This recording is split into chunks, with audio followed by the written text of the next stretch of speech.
Mali Kunnafoni TV kanubagaw cɛ ni muso denmisɛn makɔrɔba an b'aw bɛɛ lajɛlen fo dante foli min na an b'aw ladɔnniya ka fɔ ɲɛna ko ni aw ka jamukan dumanba in ne sigita ye aw ye jamukan min n'an bi a fɔ ale ma ko musoya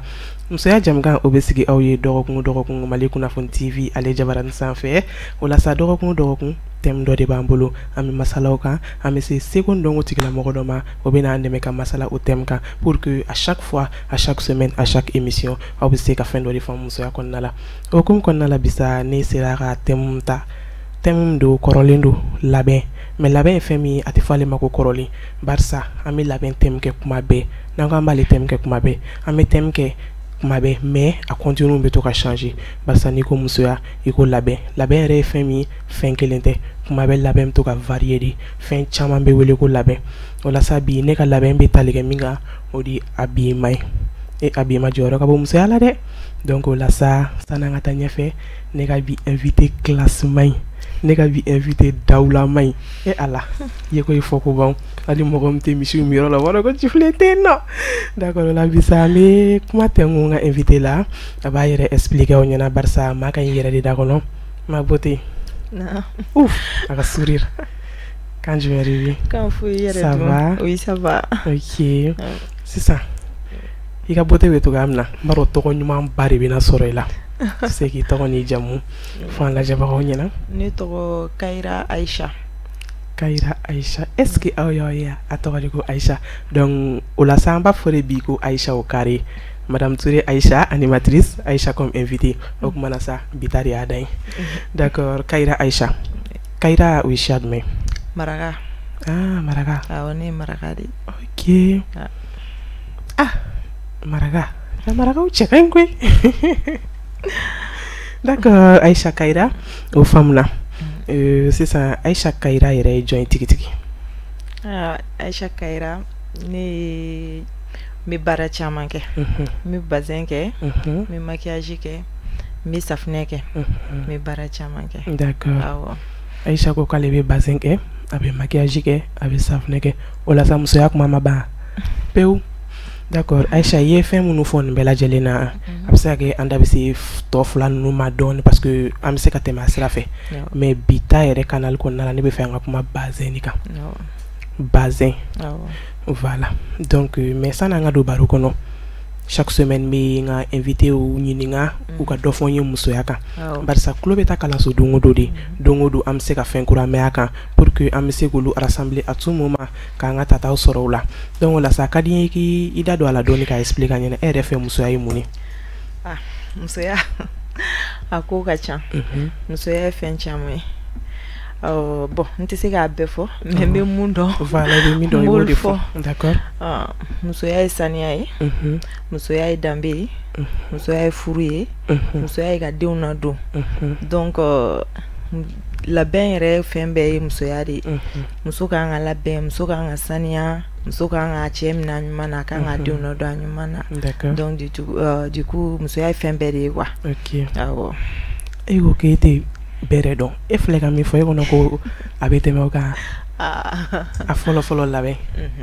labɛn mana bɔ sanuya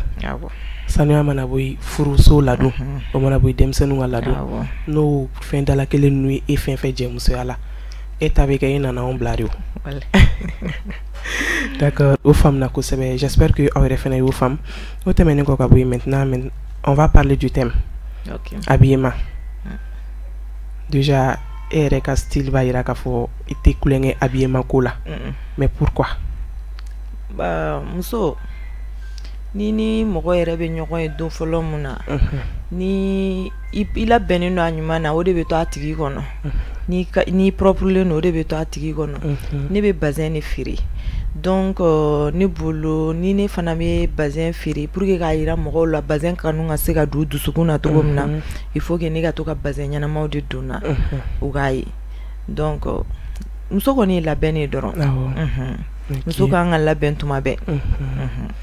a tɛ tɛmɛ o kan muso kan ka labɛn ni kuma bɛɛ kɔɲɔyɔrɔla taga man ka woloma denkunyɔrɔla taga man ka woloma ou bien ko mɔgɔ bɛ ka na an fɛ ka labɛn o man ka woloma ni furu kɔnɔ n tɛ furu kɔnɔ mais n tɛmɛna la muso jani cɛ ka bɔ baarayɔrɔ la ni bolo i b'i labɛn a ɲuman na n'a nana a bɛ nisɔndiya labɛn c'est très important quand même voilà ok o faamuna donc sisan nɔ an bɛna Aisha ka ɲɛsin ma yɛrɛ an ka kuma i ka baara kan i ko k'i bɛ bazin ni feere voilà donc sisan i ka bazin dilanni a feereli ka dɔɔni fɔ an i ka baara kan quoi parle-nous de ton travail en quelques phrases bon bazin ni bazin baara daminɛ très bizarrement ni accident ni sɔrɔ laban in na bon tun bɛ bazin kɛ avant tun bɛ bazin de kɛ n nana bazin feere jɔ ka baarakɛlaw daminɛ n nana atelier de couture kɛ n tun bɛ bazin feere mais après n nana bazin feere jɔ n donna prêt à porter feere la ala nana kɛ kasaraw ye n sɔrɔ o ko kɔnɔna na n y'o jɔ bon laban in na n ye accident de kɛ n ye accident kɛ mun kɛ n tun bɛ so kɔnɔ n sigilen don n tɛ ka foyi kɛ non don kelen bon yɔrɔ in na n b'a fo k'a barikada ok n b'a fo kosɛbɛ k'a fo Laginɛ a bɛ Laginɛ Guinéen de don bon a bɛ Laginɛ de yan d'accord yɔrɔ la an bɛ profiter ka kuku kɛ Guinéenw bɛɛ lajɛlen na a don n dalen don n'a bɛ baro la a ko n ma ko Aisha k'i tɛ bazin feere n ko n ko na n ko ne ye accident kɛ n ko n bɛ yɔrɔ min na sisan n ko mana n kun tɛ na a ko n ma k'i ka mobili feere k'i ka business kɛ donc n ye n ka mobili feere a wari bɛnna mun ma n ye o bazin dilan n b'a terimuso fo nin yɔrɔ la o tɔgɔ ye Aisha Dabo donc n ye a ko n k'a d'o ma k'ale kɔni tɛ se k'a feere ko mais o bɛ se k'a feere donc n ye bazin dilan n bɛ to ka bazin bila ka taa d'o ma Laginɛ kalo kalo o bɛ bazin n'a ye min feere a b'o wari bila ka na di yan n bɛ bazin wɛrɛ dilan n bɛ taa d'o ma tuguni donc n tun b'o togo de la fo sunkalo nana se sunkalo selen don kelen bɔra dugu kɔnɔ de ka sɔrɔ bazin dɔ dilannen dalen bɛ n bolo ni mɔgɔ min tun don n terimuso n'ale de bɛ ɲɔgɔn kan ka di kosɛbɛ n ko ma n ko karisa n ko est ce que n tɛ bazin ninnu video kɛ k'a bila n ko peut-être n ko mɔgɔ t'a togo dɔn n ko n bɛ se ka client sɔrɔ TikTok kan dɛ bon ne ka bazin ne tɔgɔ bɔcogo bɛɛ de filɛ ta f'u bɛ n wele ko Galamasa donc awɔ n ye bazin video kɛ don fɔlɔ mun na bi a bɛ TikTok kan a vue taara kosɛbɛ a vue taara o donni kama n tun ladɔnnen tɛ kosɛbɛ donc mɔgɔw commencera ka commande passer ni mɔgɔ min ye commande passer n b'a fɔ o ma n k'o ka avance di n ko bon mɔgɔw yɛrɛ tun dalen ba tɛ n na kosɛbɛ mais o nana n yɛrɛ bɛ TikTok kɛ n ɲɛda bɛ bɔ mais comme kuma ma nɔgɔn ne ma kuma ma nɔgɔn ma donc o commencera o togo de la ka commande di yan mais n'i ye mɔgɔ ka bazin kɛ o tigi b'a fɔ ko bazin ɲɛna n tora o la fo n yɛrɛ ye mɔgɔw ta sisan mun bɛ baara kɛ n ye daminɛ na n tun b'a kɛ mɔgɔw de bolo mais bi n ye mɔgɔw ta mun bɛ ka baara kɛ n bolo awɔ n bɛ alhamdulilayi fɔ walayi ok voilà donc mais sisan ne yɛrɛ bɛ fɛ ka min dɔn i b'a feere de est ce que e fɛnɛ b'a ta de dɔ bolo k'a feere walima e yɛrɛ de ka œuvre don bon daminɛ na n bɔra k'o de fɔ sisan daminɛ na n tun b'a n bɛ bazin san de ka taa di u b'a dilan mais bi mɔgɔw de bɛ n bolo mun bɛ ka baara kɛ n yɛrɛ ye awɔ ok sisan o faamuna kosɛbɛ an bɛ bazin dɔw ye i bɛ dɔ ye gala naturel don awɔ i bɛ dɔ ye yɛrɛ b'a dɔn pɛrɛ o tɛ gala naturel ye ayi mais ne bɛ fɛ k'a dɔn sisan nɔ différence jumɛn de b'o olu ni ɲɔgɔn cɛ ou bien u doncogo de tɛ kelen ye dilancogo de tɛ kelen ye bon Getzner o ye tubabu ta ye o bɛ na tan ne a ka di mɔgɔw ye a ka teli parce que i bɛ na bi i b'ale sɔrɔ bi i b'a san mais gala nin bɛ tan ta dɔɔni d'accord awɔ mais ne bɛ se k'a fɔ nin bazin ka ɲi ka tɛmɛ o kan a bɛ mɛn mɔgɔ bolo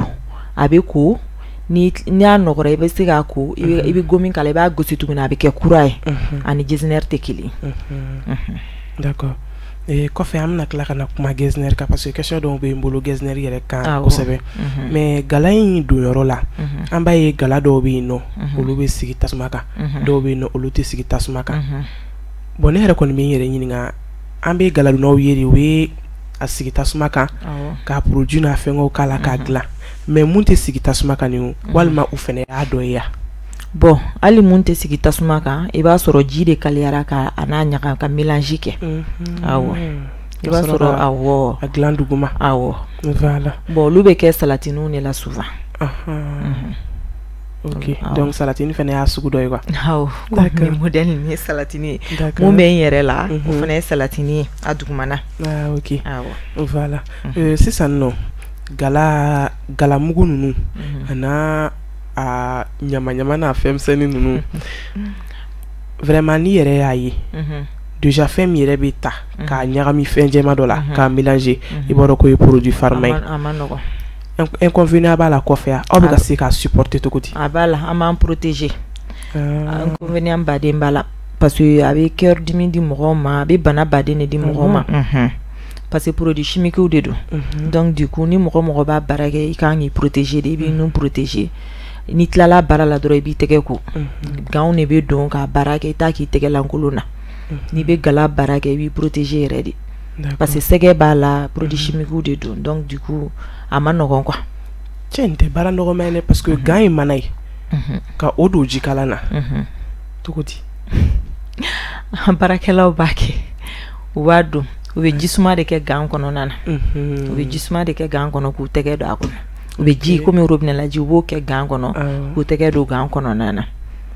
vraiment galadonnaw a ma nɔgɔn a bɛ ta tasuma de kan a ka wari bɛ ta tasuma na k'a fɔ ye k'aw ni cɛsiri k'aw ni baara k'aw ni musoya dɛmɛli parce que o de don ok ale faamuna maintenant sisan ne bɛ fɛ an ka kuma bazin yɛrɛ de kan tout d'abord bazin sourcé bazin yera jɔnni fɔlɔ la bazin yera jɔnni bolo jamana jumɛn bolo ani année jumɛn bon n tɛ bɛrɛ dɔn a la mais bazin kɔni ye Mali ka fɛn ye maliyɛnw ta ye bazin bon n bɛ profiter nin yɔrɔ la ne tɛ maliyɛn ye moi je suis gambienne ne ye gambienne ne awɔ ne ye gambienne ne bon bɛɛ n'i sigiyɔrɔ de don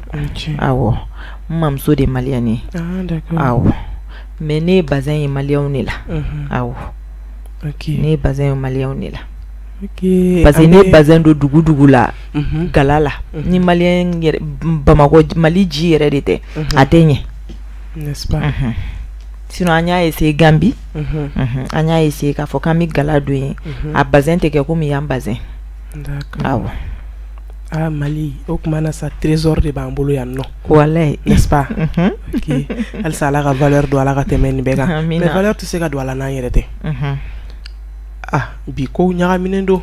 maliyɛn muso yɛrɛ bannen don bazin na maliyɛn muso bɛ bazin don dɛ mais an bɛ ka bazin kunkololataga kungodonyaw de fɛ valeur bɛ don a la kosɛbɛ o ye tiɲɛ voilà mais est-ce que maliyɛn muso man kan tɛ ka n m'a fɔ an ka ban tubabufini na dɛ mais tubabufini bɛ ka san ta dɔɔni ka tɛmɛ an ka traditionnel kan o ye tiɲɛ n'est-ce pas presque dugu tɔ ninnu yɛrɛ bɛ bazin fɛn bi ka tɛmɛ maliyɛnw kan kosɛbɛ Laginɛ n bɛ fɛ k'o de fɔ quoi awɔ Laginɛ Sénégal Gambie olu bɛ bazin fɛ cogo min na maliyɛn yɛrɛ t'a fɛ o cogo la d'accord ka sɔrɔ an yɛrɛ de dun ta don awɔ ok o faamuna sisan bazin nafa bazin nafa tɛ fɔ ka ban bazin ka ɲi trop n'i ye bazin don i bɛ ɲɛ bon ne kɔni yɛrɛ bolo mariage la taga la ni ne kɔni ye bazin don ne nimisi bɛ wasa o de la a ɲanga ka bon bazin ka ɲi trop Aïcha de hali kɔɲɔyɔrɔ dɔw la i bɛ taa sɔrɔ je m'excuse du terme tɔbila mɔgɔ dɔw kɛlen don ka fɛnnin dɔ de dilan ni n ko fɛnnin dɔgɔyama tɛ dɛ mais tissu dɔw dilan walima a dɔw tɛ tissu yɛrɛ prêt-à-porter yɛrɛ k'o don sɔgɔma sinon an bɛɛ b'a dɔn i ma n'i bila bazin na tan i bɛ filɛ dɛ i bɛ filɛ walayi mun de b'e bolo ka fɔ o mɔgɔw ɲɛna ne b'a f'u ɲɛna bazin bɛ se ka kala modèle bɛɛ la u bɛ modèle kala tan robe ninnu na pantalon complet ninnu na bazin bɛ se ka kala bɛɛ la a bɛ dépend i ka tailleur de la sinon bazin bɛ se ka kala modèle bɛɛ la OK. u ka bazin do u ka bazin utiliser parce que bazin ka ɲi wallahi a bɛ mɔgɔ pari yɛrɛ de. Voilà. OK. C'est ça. Ale tɛmɛnen ka bɔ yen n bɛ fɛ i ka fɔ an ɲɛna bazin sugu jumɛn de bɛ yen k'a ta bazin yɛrɛ bɔli la ka na se fo sisan ma. Bazin bɔli bila ko tɛ dɛ parce que depuis 1900 combien ko de do. Mais e yɛrɛ donna a domaine kɔnɔ ka na se sisan ma. Bazin sugu jumɛn de bɛ actu la sisan. Bon, bibi na designer de bɛ ɲininka kosɛbɛ. Client bɛ designer de fɛ. D'accord. Sinon vainqueur bɛ designer bɛ gayila bɛ. Awɔ. D'accord. O faamuna. Mais aw yɛrɛ ka bololataw la. Parce que an bɛ tɔgɔ caman bɛ fɔ bazin ma sisan. Modèle sugu ka ca. I bɛ se ka dɔɔni citer an ye. Bon, sirili bɛ comme motif. Peinture ni bɛ peinture ni modèle bon saba bɛɛ bɛ VIP bɛ miel bɛ ani VIP sénégalais. Awɔ fana bɛ. D'accord. Donc o ye a motif dɔw ye. Awɔ. Ni choix min y'an diya dɔrɔn. Awɔ sirili ka ca. Sirili misɛnmaninw bɛ yen sirili belebeleba bɛ yen a bɛ dépend. D'accord. Donc ni choix min de y'i yɛrɛ diya sisan nɔ i b'o modèle ci ka galadonna ma dɔrɔn a b'o taper k'o d'i ma. Awɔ. A dan sisan ani Aïcha la beauté bɛ taa ni ɲɔgɔn ye. Aïcha la belle. Aïcha lait n'a fɔra ko Aïcha lait dɔrɔn fɛnw bɛ joie. A banna dɛ. Aïcha écoutez-moi. A dan. D'accord, sisan nɔ an bɛna se bazin présentation ma. I nana ni den damadɔni. Donc i bɛ o yira an na ka modèle tɔgɔ fɔ an ɲɛna ale bɛ dilan cogoya min na k'o fɛnɛ fɔ an ɲɛna. Nin ye salatini. Salatini. Awɔ. Ne bɛ da duguma. Dɔw b'a kɛ tasalen kɔnɔ dɔw b'a kɛ bɔlinin dɔw kɔnɔ. Quel qu'en soit ni fɛn mun b'i bolo quoi. U b'ale bɔn k'ale bɛ i b'a alada mana sanfɛ ou bien ni ciment b'i ka yɔrɔ la i b'a lada i yɛrɛ b'i bolo kɛ ka modèle bɔ a kɔnɔna na donc du coup i bɛ tila ka fɛn bɔ a kan quoi galaji bɔ a kan. Awɔ. D'accord. Bon a modèle bɛ se ka ko a modèle dɔ fana bɛ yen i b'a ɲɛ ci fɔlɔ couleur fɔlɔ la ka tila ka couleur in bɔ a kan tuguni ka gala bɔ a kan tuguni ale y'o ye. A bɛ sina ka ni modèle di ten. A bɛ se ka nin di. Bon nin ye peinture ni ye. Wow. Ni peinture ni ani miel. Sanfɛla ye miel di. Fɔ ne ma ko miel. Awɔ. A kɔrɔ ta caméra ka regarde comment ça brille. OK. Donc kɔfɛ ta ye peinture. O couleur dorée yɛrɛ. I ma dɔn ɲɛna. K'an ka ban ne la. An tɛ se k'an ka kɔrɔlenw ma. I ma dɔn ni mɔgɔ pari. I mana nin kɛ deni belebeleba ye ka nin bila i kana. I mana bɔ fan o fan hali ɲɛ fiyɛtɔ bɛ nin ye. Nin fana ye miel de ka peinture ni k'a kan. Wow. Ne yɛrɛ da wakara saw. Regarde comment c'est joli. OK. Bon, fɛnɛ e ko jumɛn? Ale miel de ka peinture ni k'a kan. D'accord. Bon ni an ye nin modèle ta laginɛkaw de la. Laginɛkaw ka sirili togo o ye nin ne. Awɔ. Donc nin taara laginɛkaw ka fulafini. Fulafini. Fulaw ka awɔ laginɛ fulaw le pull. Voilà olu ka modèle an ye nin ta o de la. OK. Awɔ. Voilà. Donc dɔw yɛrɛw fɛnɛ bɛ yen minnu tɛ ninnu ye. Dɔw yɛrɛw bɛ yen minnu tɛ ninnu ye sirilenw bɛ yen sirili misɛnmaninw bɛ yen fɛn caman bɛ yen modèle baden de bɛ gala la don o don gala modèle kura de bɛ bɔ. N'est-ce pas? Awɔ. OK. Olu faamuna. Vraiment halisa Ala k'aw bolo mɛn aw ka baara la. Amin. Mɔgɔ minnu bɛ nin belle création kɛ ka di mɔgɔw ma. Dan t'olu ka foli la koyi. OK mais sisan nɔ ni mɔgɔ minnu bɛ fɛ ka nin fɛngɛ ninnu dilan d'abord bazin gɛlɛya in yɛrɛ la sisan nɔ bazin gɛlɛyara kojugu. Bazin gɛlɛyara. A gɛlɛyara yɛrɛ de. Mais aw bɛ client dɔw t'o faamu. N'est-ce pas? O t'o faamu a bɛ k'u ɲɛna ko bazin b'a prix kɔrɔ de la halisa. Awɔ. An client tigɛ ma gɛlɛnw ne ni ɲɔgɔnnaw n'an m'a lajɛ de ka galadonnaw faamu bazin gɛlɛyalen don koyi. Bazin gɛlɛyalen don bon hali produit ninnu bɛɛ gɛlɛyalen don sisan essence ko gɛlɛya in na u kɛlen don ka fɛn bɛɛ prix yɛlɛ. Mais n'i ye prix fɔ client dɔw ɲɛna a bɛ k'u ɲɛna comme fɔlɔ de don toujours u b'a f'i ɲɛna k'i ka dɔ bɔ a la. Mais sisan est-ce que a ka kan i bɛ se k'i ka prix fɔ an ɲɛna? Bon prix ni den kelen bon min yɛrɛ ye ne fɛngɛ kosɛbɛ ni aw bɛ ninnu dɔw dilan joli? Bon ninnu ye ne yɛrɛ ka n b'a revend prix mun na ou bien couleur bɛ ka kɛ nin na. M'a de vampire mun na ou bien ayi a tɛ ka kɛ ala bɛ taa ni. Ah d'accord. Sisan ni nin kɛra ni a bɛ ka sanango de bɛ ni couleur ti. Ah ok. Nin tɛ bon. U piriw bɛ ɲɔgɔn ɲɛ quoi. U piriw bɛ ɲɔgɔn ɲɛ. Mais sisan bazin yɛrɛ bɛɛ la da nɔgɔmani ye joli de. Bazin ni ɲɔgɔnnaw ye. Bon ne bɛ jésiner dɔrɔn de kɛ. Ne bɛ jésiner dɔrɔn de kɛ. Ne ka client kɔni bɛ jésiner ne bɛ u bɛ jésiner dɔrɔn de kɔma sinon bazin bɛ fo hali 500 mètres. 500 mètres bɛ yen je pense bien 400 mètres yɛrɛ bɛ yen 600 bɛ yen awɔ a bɛ dépend bɛɛ ni se dama de don mais ne kɔni ala ko tiɲɛ depuis n bolo donna la fo bi ne bɛ jésiner dɔrɔn de baara jésiner ou vainqueur ale jɛma yɛlɛmalen quoi d'accord ne faamuna donc e min fɔ ko 500 mètres ani 400 mètres ale de tɛ moyen ya awɔ le moyen dɔ ye riche mais est ce que moyen donni ni riche donni ye kelen ayi kelen tɛ kelen tɛ est ce que Aisha ni Mariam ye kelen ya i ye ko lamaga dɛ ne bɛ Mariam tɔgɔ dɔ dɔn Mariam ɲɛgɛlen dɔ dɔn awɔ Aisha tɔgɔ ni Mariam tɔgɔ tɛ kelen a banna est ce que Aisha tɔgɔ ni Bintu tɔgɔ ye kelen ya jamais Aisha ye gɛsinɛri ye quoi awɔ Aisha ye riche awɔ Bintu ni Mariam ye moyen o ye moyen d'accord no o explication yɛrɛ fɛ dɔrɔn ne y'a faamu yɛrɛ voilà donc o kɔrɔ ka sɔgɔlen to Aisha la dɛ n'aw bɛna sanni kɛ a y'o de san parce que o de bɛ éclat di quoi d'accord mais ko mana kɛ togo togo bɛɛ ni se de don kulonkɛ de kun don à part voilà donc i se mana kɛ fɛn fɛn a la i b'o dilan Aisha n'a a galadonna tɔw u bɛ u ka frappeliw d'a kan k'u ka création k'a la n'Ala sɔnna a kɛra 400 mètres a kɛra 500 mètres bɛɛ b'i niyɔrɔ sɔrɔ a la an bɛ pari an bɛɛ bɛ don jama kelen na voilà o faamuna donc sisan o tɛmɛnen ka bɔ yen baara in kɔnɔ bolola baara yɛrɛ fan o fan a gɛlɛya de ka ca n'a nafa ye Aisha ye gɛlɛya jumɛn de sɔrɔ ni baara in na ni gɛlɛya sɔrɔ a la n tun y'a f'i ye daminɛ na n ko n ka baara tun ye gala yɛrɛ de au début n ye kasaraw de sɔrɔ a kɔnɔna na a gɛlɛyara kosɛbɛ mais bon an bɛ Ala fo bi ka barika da sinon gɛlɛyaw nana gɛlɛyaw sɔrɔ gɛlɛya baden de sɔrɔ la awɔ a bɛɛ tɛ se ka ɲɛfɔ c'est pas grave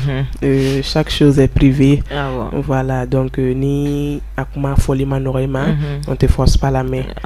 d'accord mais bibi na alhamdulillah bɛ fɔ n bɛ Ala fo ka barika da Aisha ye nafa jumɛn de sɔrɔ baara in kɔnɔna na gɛlɛyabaw tɛmɛnen kɔfɛ bon gɛlɛya ninnu bɛɛ tɛmɛnen kɔfɛ n bɛ Ala fo ka barika da ka n ba barika da ka n teriw bɛɛ barika da ka n ka clients barika da parce que grâce à eux n bɛ tan bi clients ni na yɛlɛ olu de bɛ commande kɛ ma don o don u bɛ da na fana parce que ne ni ka client baden bɛ kɔfɛ de u dalen don na u ma deli k'an ye donc n b'u fo k'u barika da nin yɔrɔ la alhamdulillah n bɛ se ka fɛn caman kɛ n yɛrɛ ye bi bazin in wari kɔnɔna na d'accord o yɔrɔ la alhamdulillah n bɛ Ala fo baara kɔni n'i bɛ baara kɛ vraiment tu seras indépendante au fait n'est-ce pas oui voilà donc o yɛrɛ de ye a base ye ko mana kɛ togo togo n'i sera k'i ta fan ni nafa dɔn a la dɔrɔn i bɛ nafa sɔrɔ a la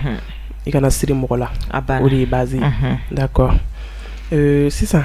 musoya an bɛ hinɛ cɛw la dɔɔni ka cɛw don an ka baro kɔnɔ n'est-ce pas n'est-ce pas cɛw fana ni yɔrɔ bɛ bazin na cɛw ni yɔrɔba de bɛ bazin na cɛw bɛ bazin fɛ cɛw bɛ bazin fɛ cɛ dɔw b'a baara kɛ komi ne yɛrɛ bɛ cogo min na n bɛ se k'a fɔ cɛ baden de bɛ galadon kɛ bi yɛrɛ bon cɛ baden fana bɛ bazin fɛ taa ni d'accord bon an bɛ ka baara mun kɛ an bɛ ka cɛw de dɛmɛ o an bɛ ka cɛw de dɛmɛ sinon u b'a fɔ cogo min na n'i furu la i ka dépense bɛɛ b'i cɛ de ma mais an bɛ diɲɛlatigɛ yɔrɔ min na bi n'i ko k'i b'a bɛɛ to cɛ ma a ma nɔgɔn a tɛ mɔsɔn voilà donc du coup an bɛ ka baara mun kɛ an bɛ ka cɛw de dɛmɛ an bɛ k'olu de dɛmɛ pour que bi kɔni n y'a f'i ɲɛna cogo min na n tɛ furu la mais o kan ni n nana don a la don min na n b'a kɛ k'an cɛ dɛmɛ denmisɛnninw bon du coup i balimaw i bɛ se ka bɛɛ dɛmɛ a ko kɔnɔna na quoi n'i bɛ fɛn dɔ la i bɛ mɔgɔ baden de dɛmɛ an bɛ cɛw dɛmɛ dɛ an kan k'u dɛmɛ an faw de don awɔ d'accord o la sa k'a fɔ ɲɛna k'a fɔ ko bazin a bɛ cɛ yɛrɛ pari kosɛbɛ a bɛ cɛ pari muso dɔrɔn tɛ i ma n'i ka bazin dilan ka ɲa ka na n'a ye Aïcha ka cɛ modèle ɲuman ba k'a la k'o kɛ forokɛya ye walima cɛ ka fili ɲuman ba dɔ ye k'o bili ka na ni mɔgɔ b'i tɛmɛtɔ ye mɔgɔ b'a fɔ ma dɔn karisa pari la sa ma dɔn karisa ka bazin la sa fɛnɛ b'a ja kuma dɔw la d'accord Aïcha o tɛmɛnen ka bɔ yen Inch'Allah dans l'avenir projet jumɛn de bɛ e bolo baara in canal la projet bɛ n bolo Ala ka si jan ni kɛnɛya di o de ka gɛlɛn ni si kɔni bɛ yen projet baden de bɛ yen n kɔni a ka di n ye bon mɔgɔ tɛ se k'i ka projet bɛɛ kɔni fɔ awɔ i tɛ se k'i ka projet bɛɛ fɔ mais bazin kɔnɔna na projet bɛ n bolo bazin kɔnɔna na ani projet gɛrɛw ni Ala n'a kira sɔnna inchallah awɔ alisa Ala ka projet bɛɛ réaliser Ala ka fanga d'i ma ka dawula d'i ma amin d'accord sisan nɔ an b'a ye bazin kɛlen bɛ popularité kɔɲɔw de la awɔ uniforme sango ni uniforme ko clé ba in na awɔ uniforme sanga sɔrɔ Bamakɔ yan koyi donc uniforme tigiw walima est-ce que uniforme tigiw bɛ wuli ka se Aïcha ma uniforme tigi baden de bɛ se ne ma yan Faransi n ka client baden de bɛ Faransi ani Gambie ani Laginɛ awɔ olu bɛ uniforme kɛ tuma bɛɛ awɔ Bamakɔ yan yɛrɛ uniforme bɛ kɛ n bolo tuma bɛɛ uniforme ko in o e ka faamuyali i bɛ se ka dɔɔni fɔ an la e ka faamuyali jumɛn de y'a kɔnɔna la bon ni commande kɛra an commerçant ma a ka di an ye mais ka dɔ bɔ uniforme ko la a ka fisa gɛlɛya bɛ diɲɛ fan bɛɛ bi pas Mali seulement yɔrɔ bɛɛ ka gɛlɛn pour que ka ko nɔgɔya cɛw fana ma parce que dɔw ka dépense dalen don cɛw dɔrɔn de kan u ka uniforme ko in u ka dépense dalen don cɛw dɔrɔn de kan donc n'i b'a dɔn uniforme ko i tɛ dɛsɛ uniforme na il faut k'i ka baara de kɛ pour que i ka se k'i ka conjoint dɛmɛ cogo min na ne kɔni ka faamuyali la uniforme ko in a ka gɛlɛn dɔɔni a ka gɛlɛn mɔgɔ dɔw ma yɛrɛ de parce que n b'a dɔn des fois ni mɔgɔ dɔw ye commande kɛ jan'u ka wari sɔrɔ a bɛ gɛlɛya dɔɔni o bɛ to munumunu na o bɛɛ dun ye gɛlɛya de d'accord i ye kuma dɔ fɔ u ka musow ka baara kɛ n bɛ jɔ ye dɔɔni n bɛna kuma dɔɔni fɔ n bɛ segin ka na yen nɔ parce que i da to a la n bɛ fɛ k'a walawala dɔɔni quoi nafaba de b'a la Bamakɔ uniforme ko a bɛ ka wara kojugu musow bɛ ka kɛbali kɛ uniforme kama mais n'Ala sɔnna ma an b'ale thème ta don dɔ la ka discuter a kan ka ko caman walawala kɔnɔna la Bamakɔ uniforme ko bɛ ka tɛmɛ a dan kan kosɛbɛ il faut que uniforme ye fɛn min a ka di wa a cɛ ka ɲi kojugu parce que complicité de b'a kɔnɔna la n'i yɛrɛ ko uniforme a bɛ sens caman de di mais uniforme ye fɛn min il faut k'a n'a bɛ kɛ a ka bɔ dusukun na a ka kɛ kanu ka kɛli kanu ka baara i b'a dɔn i ni mɔgɔ min kunna bɛ taa aw bɛ se ka ko kɛ ɲɔgɔn ye sans condition aw bɛ se ka ko kɛ ɲɔgɔn ye ka sɔrɔ a ma ɲɔgɔn kunnada kɔfɛ aw bɛ se ka ko kɛ ɲɔgɔn ye parce que aw ka di ɲɔgɔn ye de donc ne kɔni fɛ uniforme kan ka na o sens de fɛ mais fo n ye karisa ka uniforme tigɛ fa fɛnɛ kan ka uniforme tigɛ o de bɛ Mali la dɛ diyagoya o b'a fɔ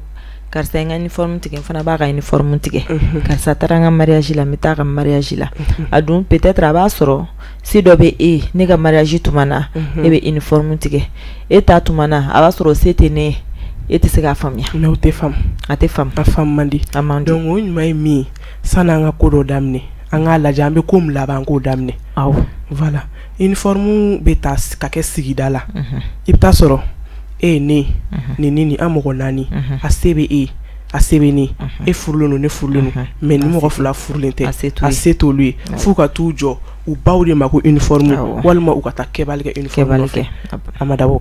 o kama donc vraiment uniforme ko in ne balimamuso n kan tɛ n balakaw ma dɛ n ko n balimamuso ani n dɔgɔninw an k'a lajɛ uniforme ko kɛlen don fɛn min ye Bamakɔ bi an k'a nɔgɔya dɔɔni wa an k'a lajɛ jiɲama jɔlen na ni y'a mɛn uniforme bɛ kɛ a ka sɔrɔ an bɛɛ ye uniforme kɛ an y'a don an sigilen a kungokɛyɔrɔ la stress t'an kan parce que caman b'a dɔn k'i sigi stress de b'u kan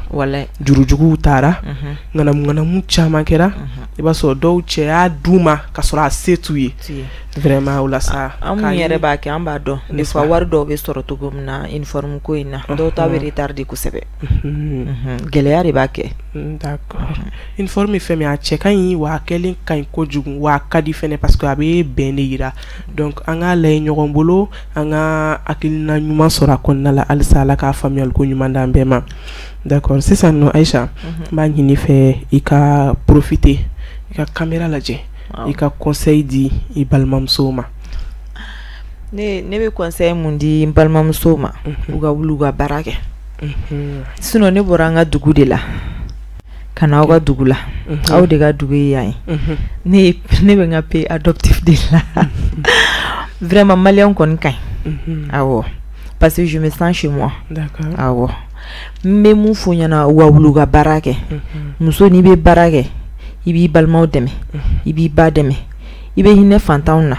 i yɛrɛ i mago tɛ sa quoi n'i furulen don i bɛ ɲini i cɛ yɛrɛ la parce que cɛ kelen tɛ se k'a bɛɛ kɛ a ma nɔgɔn muso ka wuli u ka baara kɛ d'accord baara bɛ mɔgɔ a bɛ bɔ jɔnya la wa a bɛ mɔgɔ mun nafa a bɛ mɔgɔ mun nafa a bɛ bɔ jɔnya la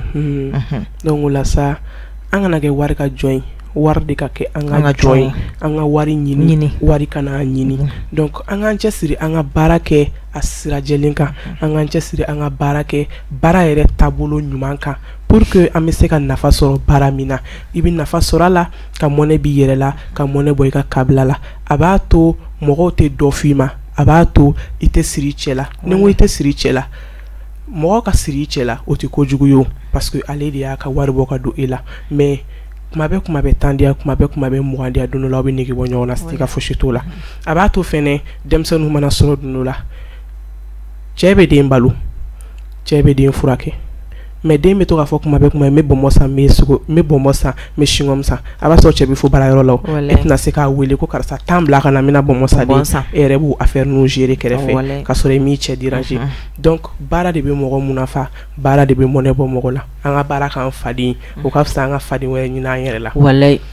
ok o de tun bɛ ne fana bolo ka fara Aïcha ta kan donc Aïcha an bɛna se an ka rubrique laban ma ni o de rubrique astuce ye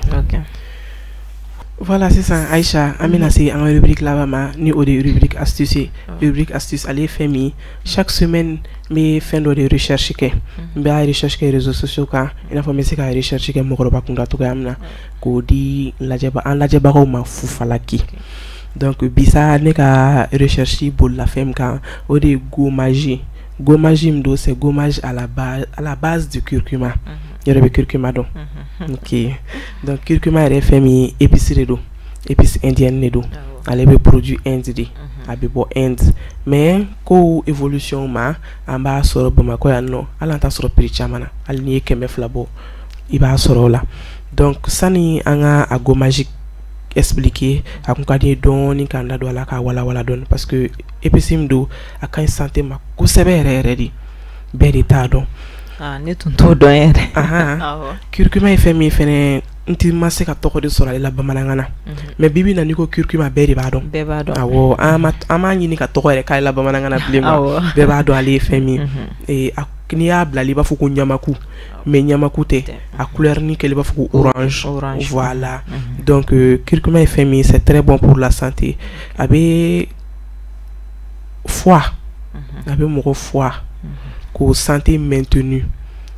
awɔ kuma bɛɛ a b'o approprier quoi a b'o to propre la kuma bɛɛ donc o bɔlen kɔfɛ trouble digestif kuma dɔw la i bɛ dumuni dɔ kɛ i b'a sɔrɔ a b'i kɛlɛ n'i ye dumuni dɔ kɛ sɔgɔma sufɛla b'a sɔrɔ o dumuni kelen i mana girinti a bɛ na i da la walima remontée acide bɛ k'i la donc curcuma ka ɲi o fɛnɛ ma kosɛbɛ la digestion de graisse ka graisse éliminer k'a to i mana graisse la dumuni dɔ kɛ a graisse tɛ sigi i fari la curcuma ka ɲi o fɛnɛ ma donc ne y'olu sɔrɔ santé kɔnɔna la curcuma kan bon ale bɛ utiliser cogoya min na dɔw b'a kɛ macaroni na dɔw b'a kɛ zamɛ la ne ka recherche kɔnɔna la ne y'a faamu k'a fɔ ko curcuma mugu bɛ kɛ i b'a fɔ ko lipton n'i y'a mugu kɛ ji kalaman na ka sukaro k'a la k'a bɛ min ntarona mi madame Touré ne tun tɛ nin bɛɛ dɔn a la nka bɛ nin bɛɛ kɛ voilà nga recherche ye ni ne yirana donc sisan curcuma gommage i n'a fɔ curcuma yɛrɛ dɔnnen don an fɛ yan kosɛbɛ ni o de a bɛ kɛ gommage ye a bɛ kɛ safunɛ na dɔw b'a ɲagami tulu fɛnɛ na voilà donc poudre de curcuma a mugu n'i y'a mugu ta k'a dɔn ni kɛ minɛnin kɔnɔ nɔnɔ jima an ka nɔnɔ lait candian fɛngɛ ninnu n'i y'a o kelen san dɔɔni dɔrɔn de bɛ k'a la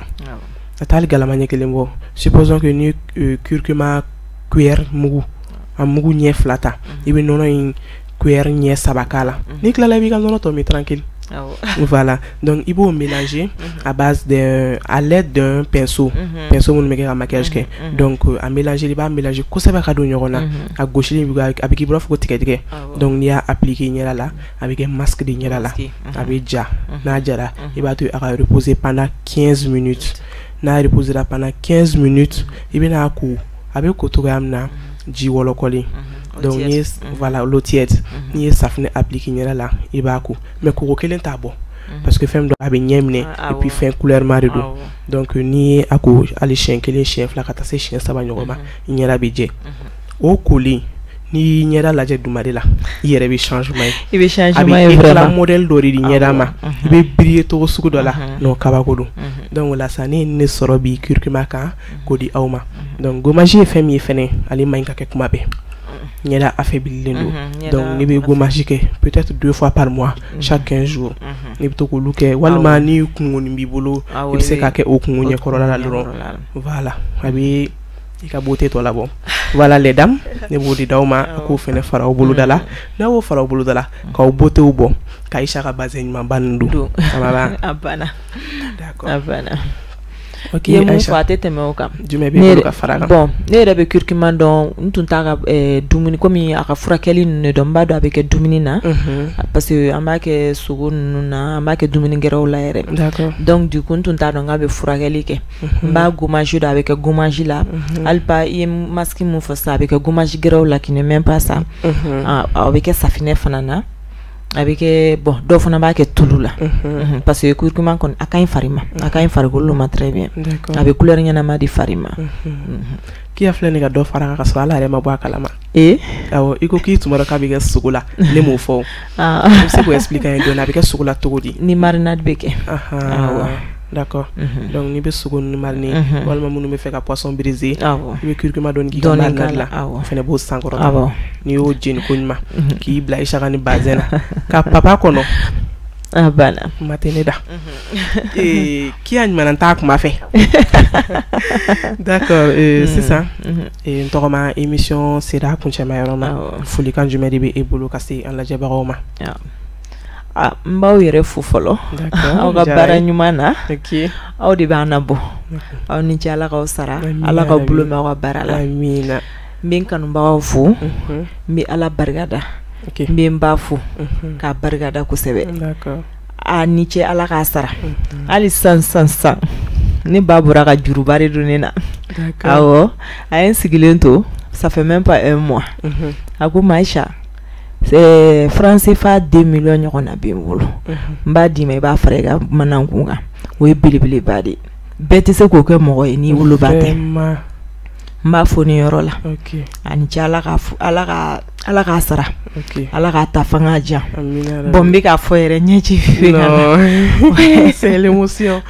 ça va aller n terimuso don n'a ka di malgré que a bɛ Laginɛ n bɛ Mali la don o don an bɛ kuma hali bi n bɛ ka na yan n ma f'a ɲɛna n ma foyi f'a ɲɛna n bɛ fɛ k'a kɛ a ye surprise de ye awɔ ok tu m'as un peu touché parce que wow ça va aller ni kumara ba kan ni Aïcha b'o témoigner kosɛbɛ mais anw animatrice an b'a kan an k'an yɛrɛ fɔ kosɛbɛ de an ka to dugu la dɔɔni ne ba yɛrɛ galadonna de ale de ka création filɛ nin na ko ne bɛ mama fo Fatoumata Samaki c'est une meilleure amie pour moi c'est ma sœur elle est tout pour moi quoi parce que mɔgɔ min bɛ se k'i gundo mara a t'i lebu fo ka taa se saya ma mɔgɔ min bɛ se k'i sutura k'i to dingɛ jugu kɔnɔ k'i labɔ pays ni pays ko b'i sɔrɔ mɔgɔ min de b'a pressentiment sɔrɔ wallahi baji ba jabali o de ba ye minnu ta bɛ yen minnu ta tɛ yen ba ye fɛn min ye c'est sans limite donc a b'aw kɔrɔ wagati min na profiter au maximum a k'a bonya a k'a tɔpɔtɔ a k'a ladon ani respect min ka kan a k'o d'a ma aw bolo la hɛrɛ hali ni dɔrɔmɛ 10 de don 5 d'a ma a nafa b'i yɛrɛ de kan donc an bɛ baw bɛɛ lajɛlen fo sinon a b'a dun ma donni mun kama wari ko tɛ na mais n y'a f'a ɲɛna togo togo a ye 3 jours de kɛ a bɛ n nɔfɛ a ka d'a ye ko ayi Aisha e ka fara i ka wari kan ba n dalen don i la o donc a sara tɛ n bolo quoi d'accord a ye juru gɛrɛ donna tuguni a ka juru bɛ na parce que ale de ye n wolo ka na mɔ fo k'an se bi la donc du coup a ye juru gɛrɛ de donna tuguni ne bɛ duwawu de kɛ ne bɛ mun k'a ye ne bolo olu tɛ foyi ye o tɛ fosi ne bɛ duwawu de k'a ye ala ka se ka sijan d'a ma n ka se ka dɔ gɛrɛ kɛ mun tɛmɛnen don o la n bɛ n kɔrɔmuso fo an fila de bɛ fa kelen ba kelen ale sababu de nana yan n b'a fo n b'a barika da n bɛ n ka clients fo n bɛ n kanubagaw fo parce que ni olu tɛ Aisha tɛ se yan bi donc u ni ce ala k'u sara u ni ce u yɛrɛ amina voilà Aisha folikanw diyara n ye j'espère que aw fɛnɛ a diyara aw yɛrɛ ye kosɛbɛ an fɛnɛ b'i yɛrɛ fo kosɛbɛ parce que aw bɛ baara min kɛ commerce ye fɛn min ye entrepreneur ye fɛn min ye ka wuli k'a fɔ k'i bɛna plateau ka kuma dɔ la a temps tɛ k'i bolo an y'i wele an y'i lasɔrɔ a diyara an ye kojugu i yɛrɛ merci beaucoup i nana ka na ne ni an lajɛbagaw lafaamuya fɛn caman na fɛn min a kun kunpan b'an na an b'i fo la kosɛbɛ